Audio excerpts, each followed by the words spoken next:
Hervé Bokobza, psychiatre, psychanalyste, médecin directeur du centre psychothérapique Saint-Martin de Vignegoul. Et animateur, membre, je sais pas, enfin. D'accord. Membre du collectif des 39, la nuit sécuritaire. Et je suis celui qui a présidé les états généraux de la psychiatrie qui ont eu lieu maintenant il y a exactement 6 ans. Voilà.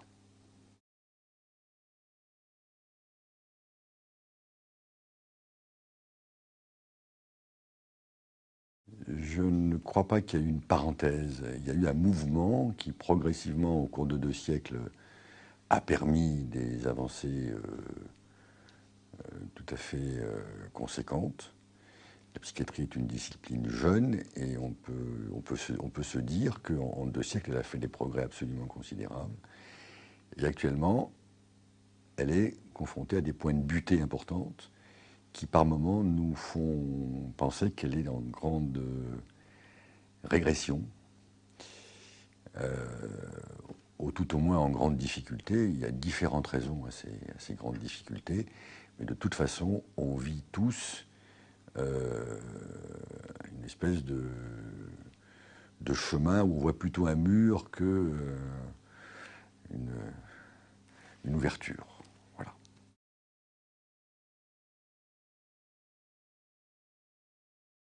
La psychiatrie de l'après-guerre, et c'est intéressant que vous demandiez l'après-guerre, parce que la psychiatrie, elle est toujours liée d'une façon incontournable au moment social. On ne peut pas parler de la psychiatrie sans parler du moment socio-politique dans lequel on se trouve. Or, la psychiatrie de l'après-guerre était, en France et en Occident, un moment sociopolitique de grandes avancées, de grands espoirs, plein de choses se sont produites à ce moment-là. Et donc la psychiatrie, elle était partie prenante de ce mouvement. Alors, bien sûr, en gros, on pourrait dire la chose toute simple. Grâce, hélas, à la guerre, à cause de la guerre, à cause de l'horreur de la guerre, on s'est aperçu, d'une façon extrêmement schématique, on peut partir de ce schéma-là, qu'un malade mental, un fou, un schizophrène, tout délirant qu'il soit, tout malade qu'il soit, est capable d'être acteur de ses soins. C'est ça la grande révolution psychiatrique. Que jusqu'à présent, il était plutôt considéré comme un objet de soins, et à partir des années 45-50 et jusqu'à la fin du XXe siècle, la théorie générale de la psychiatrie, quels que soient les courants qui ont traversé la psychiatrie, il y aura toujours en psychiatrie des courants, parce que la psychiatrie touche tellement le cœur de l'homme qu'on ne peut pas imaginer qu'il puisse y avoir une homogénéité de pensée concernant la conception de l'homme. Mais donc, malgré toutes ces différences de courants, acteur de ces soins était, je dirais, le dénominateur commun de tout le mouvement qu'on a appelé des aliénistes, mais qui était un mouvement où il y a eu beaucoup de bagarres entre les personnes. Il y avait ceux qui étaient essentiellement centrés sur le mouvement social et d'autres qui étaient beaucoup plus centrés sur le mouvement psychanalytique.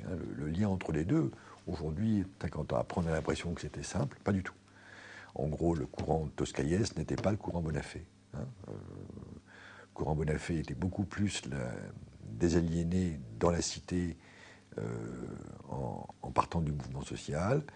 Le courant Toscaïès n'était pas uniquement de la cité, il était aussi dans la transformation de l'asile, la transformation du lieu de soins, pour en faire un lieu thérapeutique et non pas un lieu d'enfermement ou un lieu d'emprisonnement.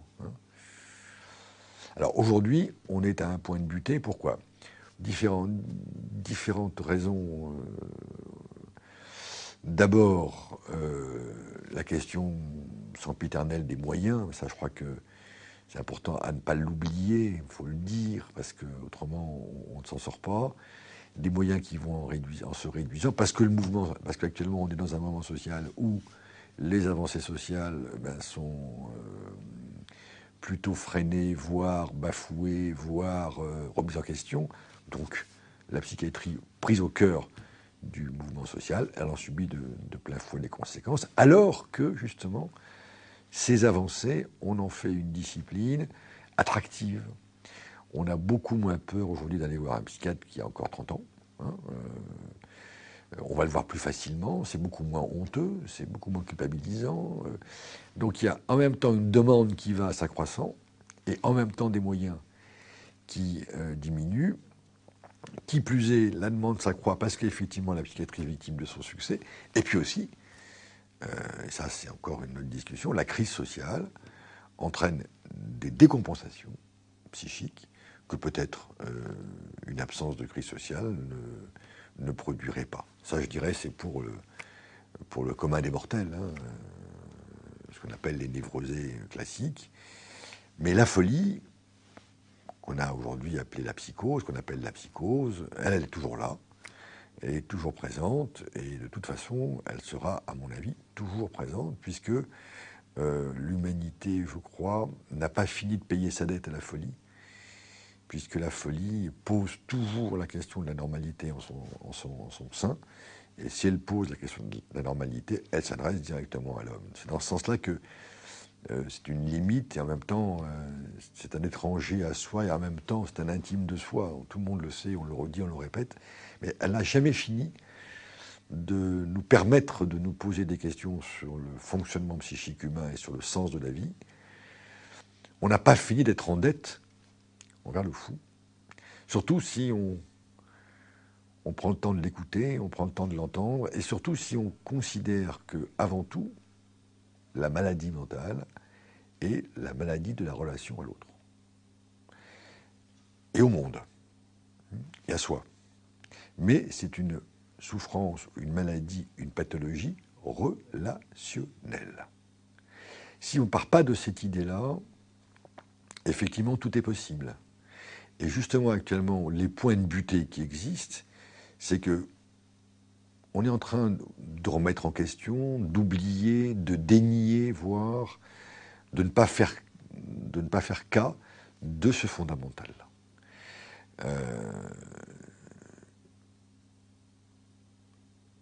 S'appuyant notamment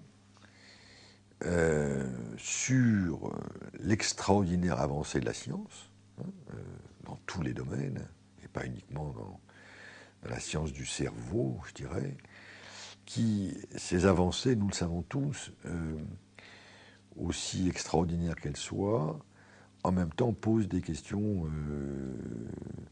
éthiques dans tous les domaines de la vie, et notamment au niveau de la psychiatrie, où un certain courant psychiatrique, celui qui est tenu, hélas aujourd'hui, par le courant universitaire français et international, tenterait comme ça d'assimiler la psyché au cerveau, hein, d'une façon un peu schématique, que finalement les désordres, on appelle ça maintenant des désordres et non plus des troubles, seraient uniquement des troubles dus à des dysfonctionnements biologiques, génétiques ou anatomiques. Ça veut dire que la question de la maladie mentale, de la souffrance psychique, on n'a plus besoin à ce moment-là de travailler sur la question du sens, puisque de toute façon, c'est inscrit au niveau d'un patrimoine. Et à partir du moment où ce courant est en train de vraiment prendre une ampleur assez considérable, enfin, prenait une ampleur considérable durant les 30 dernières années, je crois qu'il est en train de basculer un petit peu sur un mode un peu plus de complexification, un peu plus de la pensée humaine. La psychiatrie tentait à devenir une discipline médicale comme les autres. Hein, il y a un dysfonctionnement d'une petite zone cérébrale et qu'on va essayer de connaître un peu plus quel est ce dysfonctionnement cérébral, comme on va essayer de connaître le dysfonctionnement d'une artère qui fait qu'on a un infarctus ou d'une alvéole pulmonaire qui fait qu'on a un cancer. La psychiatrie, c'est inféodé doucement à une médecine qui n'est même plus une médecine classique, qui est une médecine là aussi fascinée par la science, où, d'une façon extrêmement simple, on pourrait dire également, on ne cherche plus à soigner une personne qui souffre, mais on cherche à soigner une maladie, faisant fi par là de l'histoire du sujet. Et quand je dis faisant fi de l'histoire du sujet, c'est que nous pensons, nous, les anciens, mais en même temps les anciens appuyant sur une véritable théorisation de la psychiatrie, c'est que la question d'un symptôme ou d'un syndrome ou d'une maladie en psychiatrie n'est absolument pas suffisante pour apprécier ce qui en est pour la personne qui en est porteur. Pourquoi ? On ne peut pas traiter de la maladie mentale ou du symptôme, que ce soit le délire, que ce soit la dépression, que ce soit la tristesse, que ce soit l'addictologie, enfin le syndrome d'addiction, le délire interprétatif, etc. Sans parler de 3 points, qui sont quel rapport le patient entretient avec sa souffrance, comment il adresse cette souffrance et à qui il l'adresse. Ces 3 points, quelle que soit la pathologie de quelqu'un, si on n'est pas dans cette position éthique d'être à l'écoute, d'accueillir, d'être hospitalier à ces 3 points, alors on va traiter la personne non plus comme une personne, mais comme une maladie. On va faire fi du rapport donc que cette personne a à sa souffrance. Or, il ne peut pas y avoir de psychiatrie, on l'appellera comme on voudra, humaniste, de la personne, sans que fondamentalement ces 3 points soient mis en premier dans ce qui se passe avec un patient. C'est pour ça qu'on dit que c'est une maladie relationnelle. La façon dont un patient va s'adresser à moi comme psychiatre est tout à fait fondamentale pour que je puisse apprécier, moi, quel type d'accueil et quel type d'écoute et quel type de soins je peux lui proposer. Un exemple, un patient insomniaque. Il y a des gens insomniaques qui toute la vie sont insomniaques, n'en souffrent pas. Parce que quand ils sont insomniaques, ils vont pouvoir écrire des choses qu'ils n'écriront jamais s'ils n'étaient pas insomniaques. Par contre, si le patient qui est insomniaque et qui vient me dire en hurlant « mais je ne sais pas ce qui m'arrive, je ne dors pas depuis 2 jours », c'est pas pareil que celui qui me dit au bout de 3 mois « je suis fatigué parce que je ne dors pas ». Et pourtant, le symptôme est le même. On voit bien là comment le rapport au symptôme est absolument fondamental.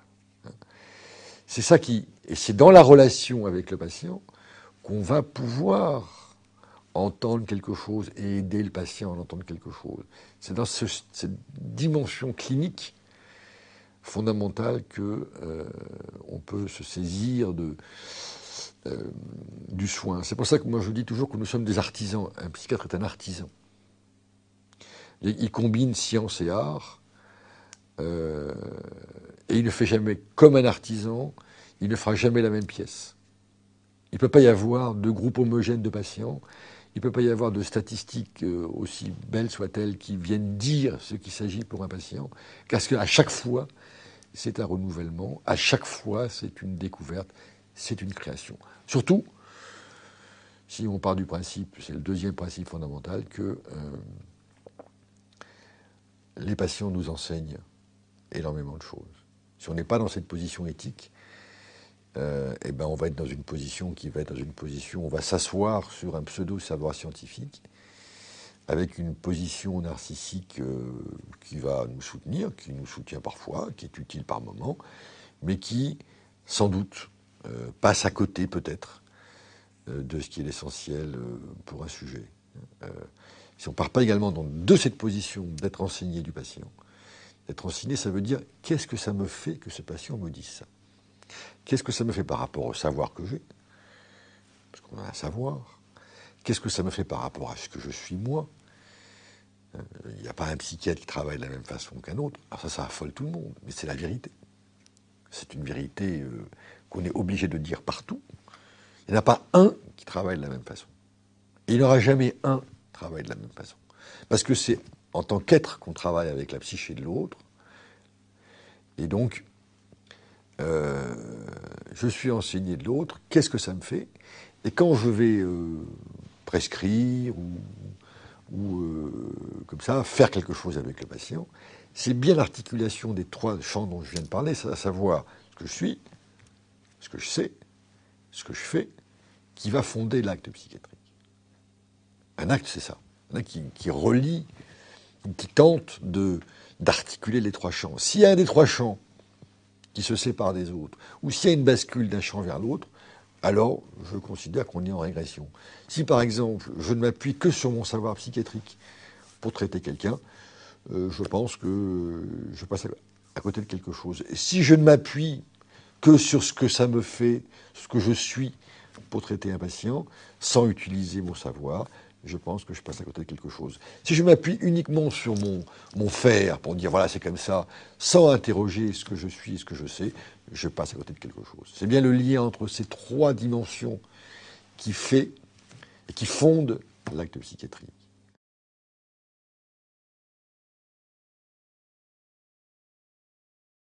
La psychiatrie, elle est réductible à la mise en tension permanente des sciences de l'homme et des sciences de la nature. S'il n'y a pas cette mise en tension permanente, à savoir des sciences effectivement biomédicales, et ça, elles sont importantes, et les sciences humaines, la psychologie, la psychanalyse, la sociologie, la philosophie, la politique, c'est en permanence une mise en tension entre les deux. C'est cette mise en tension qui donne le caractère complexe, paradoxal du soin. Il ne peut pas être dans une espèce de transparence schématique, protocolaire, homogène. C'est pas possible, c'est pas ça un acte de soin. Là, les patients le savent parfaitement. Parce que le patient, la première parole d'un patient, quand on réfléchit bien, c'est il dit qu'est-ce qui m'arrive ? Qu'est-ce qui se passe en moi ? Si on lui répond par une grille d'évaluation, attendez, qu'est-ce qui se passe en vous ? Vous allez me remplir cette feuille pour me dire 3 croix de tristesse, 3 croix d'insomnie, 2 croix d'inappétence.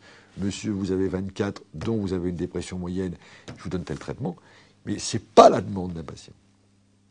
Il suffit qu'on soit un petit peu à l'écoute, en disposition, pour s'apercevoir que, comme tout être humain, et encore plus quand on souffre, et encore plus quand on est fou, je fais encore exprès de dire fou, mais grand fou, il y a toujours la question du sens qui est posée. C'est une espèce c'est tellement évident ce que je dis là. Mais le plus grave, c'est que je sois obligé de revenir à des évidences. Comme si l'humanité aujourd'hui tentait de dénier l'existence de ces évidences. C'est pas je dis, c'est rien d'extraordinaire quand on réfléchit bien. Mais pourquoi est-ce qu'on est obligé aujourd'hui de ramener ces évidences pour habiller le socle de notre métier? C'est une question extrêmement difficile. Il y a plusieurs hypothèses à ça. Bon, je vous ai parlé des moyens. Je vous ai parlé aussi du paradoxe. C'est plus qu'un paradoxe, d'ailleurs, que constitue la psychanalyse, qui est chevillée au corps de la psychiatrie, comme la psychiatrie a été chevillée au corps de la psychanalyse.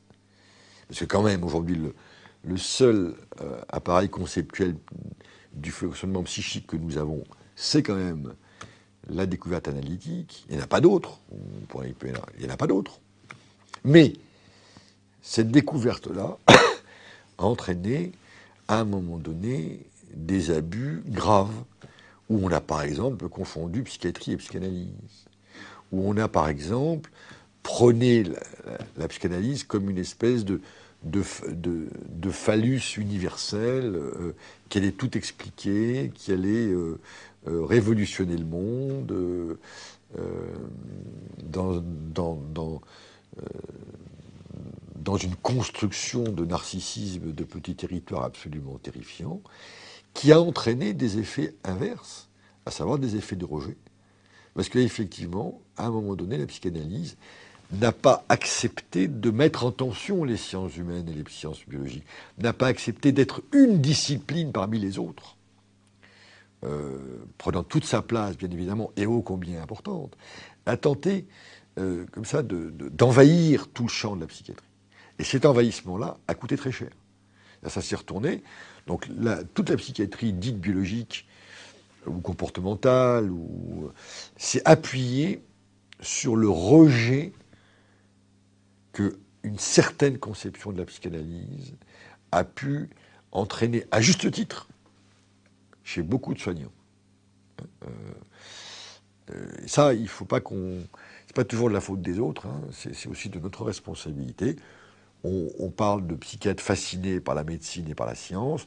Je pense qu'il y a eu des psychiatres qui ont été fascinés par la psychanalyse. Et quand je dis fascinés, c'est naturellement dans une dimension de fusion quasi pathologique. Hein, une fascination comme qui est à décrypter, qui est à repérer. Hein, et ça, on le paye cher aujourd'hui, on le paye très cher. Hein, ça s'est construit sur le lit.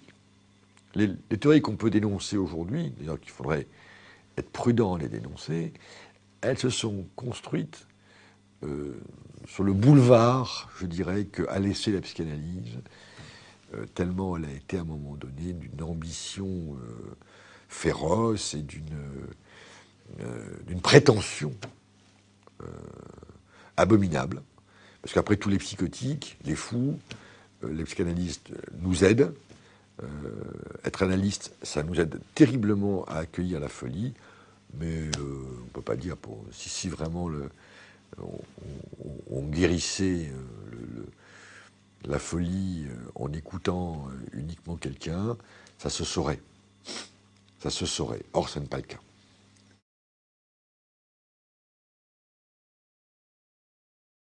Parce qu'on a confondu construire des lieux de soins adaptés à la folie des gens, qu'il fallait absolument détruire les asiles, mais il ne fallait pas pour cela qu'il n'y ait pas de lieu de soins. On a confondu les deux. On a confondu une réforme de fond fondamentale de l'asile avec la destruction de l'asile.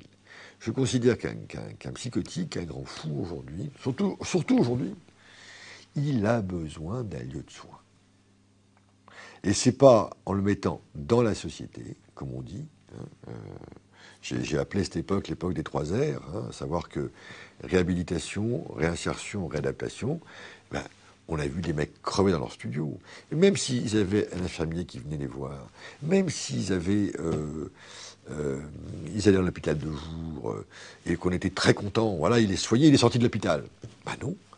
Il y a des patients qui ont besoin d'un hôpital, d'une institution qui les accueille, et longtemps, pour qu'ils puissent y vivre, pour qu'il puisse y avoir des relations sociales, pour qu'ils puissent reconstruire un rapport au monde satisfaisant, pour qu'ils puissent être moins angoissés, moins apeurés par le système. Or, on a confondu l'objectif et les moyens. On les met dehors, et on va les aider dehors, ils vont s'y retrouver. Non, il fallait d'abord au moins qu'il y ait des lieux de soins qui leur permettent d'avoir envie d'aller dehors. Or, c'est nous qui avons décidé de les mettre dehors. On leur a jamais demandé leur avis. Et il y en a eu des... Comme ça, c'est très personnel. Hein. Je sais que ma position est peu partagée, mais je reste persuadé, alors en plus dans les années 2010, qu'il est d'autant plus nécessaire qu'il y ait des lieux de soins où ils se sentent contenus, où ils vont recréer du lien social. C'est pas un hôpital qui empêche le lien social, c'est l'inverse. C'est créer un hôpital qui permet de recréer un lien social.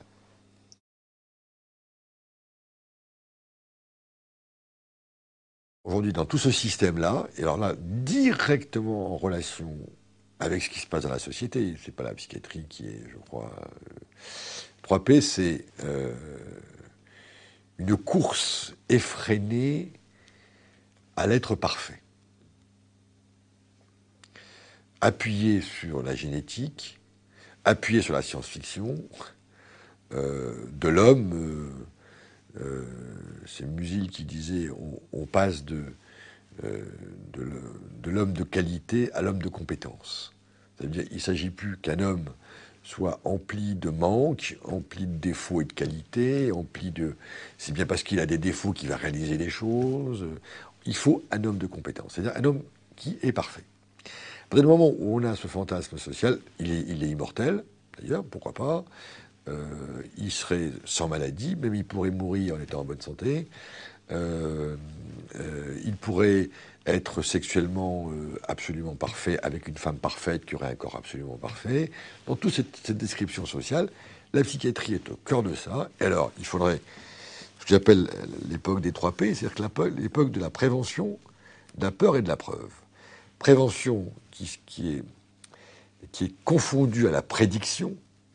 Autant la prévention est quelque chose que l'on fait tous les jours en psychiatrie. Tous les jours.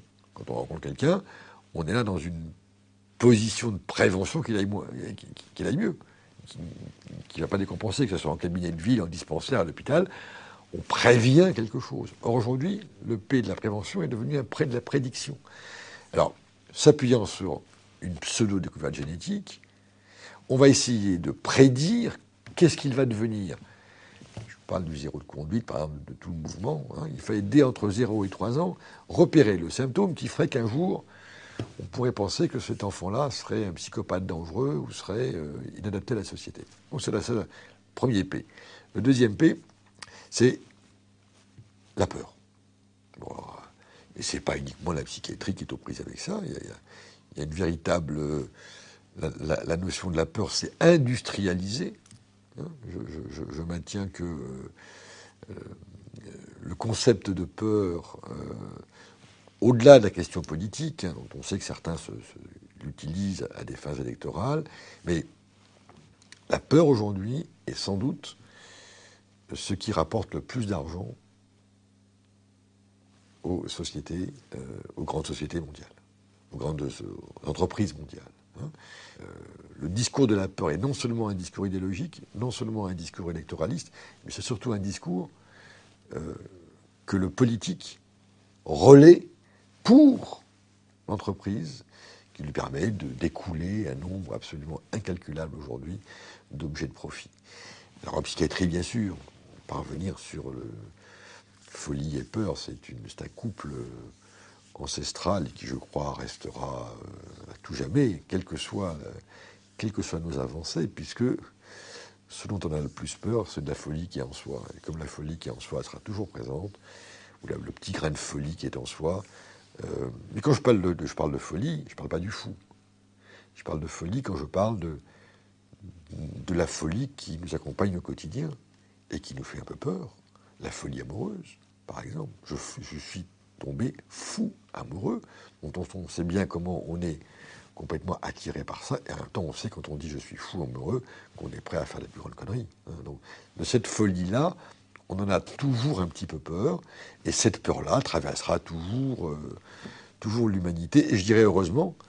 Alors, quand on la circonscrit au meurtrier potentiel que tout être humain peut avoir en soi, ce côté déshumain de l'humain, et on la circonscrit et on en fait une politique, il est sûr que les soignants en psychiatrie aujourd'hui sont, qu'ils le veuillent ou non, à mon avis, mentalement colonisés par cette peur.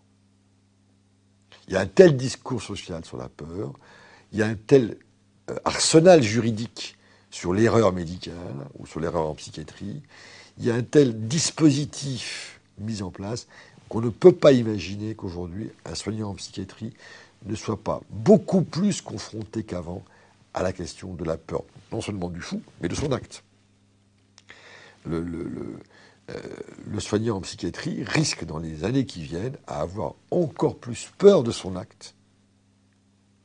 Parce qu'il aura peur de se tromper, il aura peur de faire mal, il aura peur de se faire mal, il aura peur de recevoir un coup, il est pris dans le système. Et la preuve, alors la preuve, ça, c'est aussi pris là dans le monde de la statistique, de l'homogène et des cohortes. Prouvez-moi que vous êtes efficace. À cette question-là, il est toujours extrêmement difficile de répondre en psychiatrie. Certains essayent de trouver des réponses. Moi, j'avoue, j'ai une réponse un peu simpliste peut-être, mais je n'en ai pas trouvé d'autre. Quand on me demande « prouvez-moi que vous êtes efficace », je dis « écoutez, je ne sais pas si je suis efficace. Ce que je vous demande, c'est de rencontrer le patient que je soigne. Et demandez-lui qu'est-ce qu'il en pense des soins que lui engage avec moi. » C'est la seule réponse que je que je peux avoir. Bien sûr qu'on a des critères, bien sûr on dit il va mieux, on n'est pas dupe. On est très content quand il va mieux, bien sûr. On n'est pas des extraterrestres qui n'ont pas le désir de soins. Et en plus, aller mieux, c'est parfois aller beaucoup plus mal. On n'enseigne pas suffisamment aujourd'hui la chose suivante, c'est quand quelqu'un délire, et quand son délire s'apaise, quand son délire s'atténue, quand son délire n'est plus envahissant comme il pouvait l'être, pour n'importe qui, il va beaucoup mieux. Et moi, je dis, attention, danger.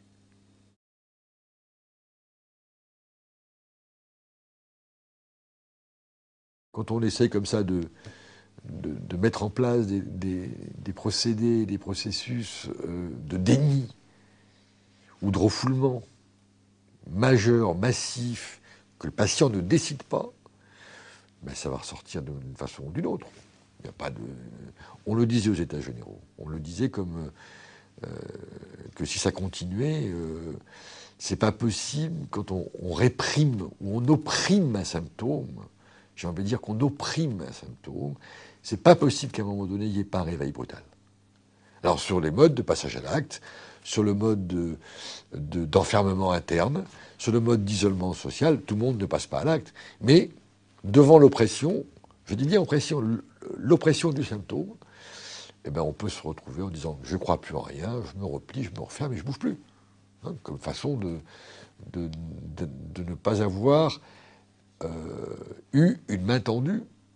Quand il n'y a pas de main qui se tend devant soi, qu'est-ce qu'il reste à faire? Soit on reste dans son coin et puis on envoie l'humanité tout entière, soit on se fout en l'air, soit on va être en colère, agressif, on va chercher le moindre prétexte pour casser la gueule à l'autre, pour sortir de ce marasme interne, de cette mort de l'âme, hein, comme on dit. Hein, mais les retours seront là.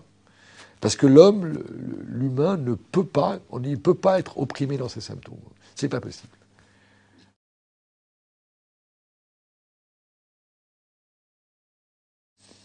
Symptômes de la crise, alors il y a l'indifférence, la résignation, ce dont Hannah Arendt disait que c'était les pires symptômes chez les êtres humains. Je pense qu'effectivement la psychiatrie est traversée par ces deux symptômes-là en ce moment. Résignation et indifférence. Et la bagarre du collectif des 39 que nous avons mis en place, quand on voit les réactions des gens, ils sortent. On a l'impression qu'il y a une sortie ou une découverte d'un agir possible qui est un agir contre l'indifférence et la résignation. Parce que quand les gens sont confrontés dans des services à des choses absolument impossibles, qu'est-ce qu'on peut faire? Soit ils font comme les psychotiques, hein, ils se renferment. Indifférence. L'indifférence, c'est un des premiers signes de la schizophrénie. Résignation, indifférence, désaffection. Il y a plein de soignants en psychiatrie aujourd'hui qui ne ressentent plus ce pourquoi ils ont été voir la psychiatrie. Ça veut dire pour être dans la relation d'accompagnement, d'aide, d'écoute, d'accueil, qui est toujours en pleine d'affect. L'illusion serait de croire qu'on va faire des soignants sans affect. Or, c'est ça dont il s'agit aujourd'hui. On essaye de faire des équipes sans affect, puisque c'est protocolarisé. Le protocole est l'instrument contre l'affect. Il est contre l'intelligence, il est contre la pensée. Parce qu'il ne permet plus la création. Or, il ne peut pas y avoir de création sans affect. C'est impossible.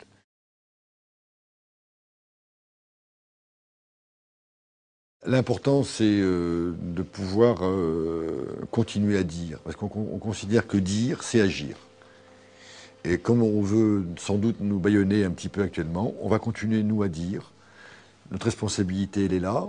La responsabilité de gagner comment, gagner quoi, gagner où, ça, pour l'instant, on n'en sait pas grand-chose. Mais notre responsabilité de soignants, elle est de continuer à dire et de continuer à dire avec nos patients, du côté de nos patients, et non pas contre nos patients. Parce que la politique actuelle, elle va aboutir à un moment donné à ce qu'on en veuille très vivement aux patients qui résisteront à ces programmes de santé mentale.